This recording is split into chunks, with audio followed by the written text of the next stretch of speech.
سابق وزیر اعظم شاہد خاقان عباسی نے اپنے الیکشن نہ لڑنے کے فیصلے کو درست قرار دیا۔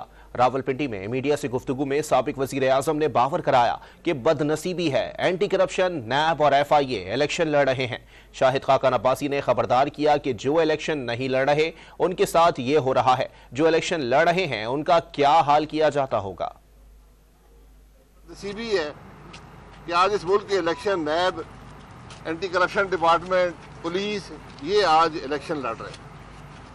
یہ بدنصیبی ہے۔ الیکشن جس ملک کا متنازع ہو جائے ملک کبھی آگے ترقی نہیں کر سکتا۔ میں خود الیکشن نہیں لڑ رہا اور ہر گزرتے دن کے ساتھ میں زیادہ مطمئن ہوتا ہوں کہ جو میں نے فیصلہ کیا تھا وہ درست فیصلہ تھا۔ کہ ایسے الیکشن کا جو ملک کو انتشار اور خرابی کے علاوہ کچھ نہیں دے گا، کم از کم اس برائی کے اندر میں نے حصہ نہیں ڈالا۔ وہ لوگ جو الیکشن نہیں لڑ رہے ان کو ان محکمے کو بلایا جاتا ہے۔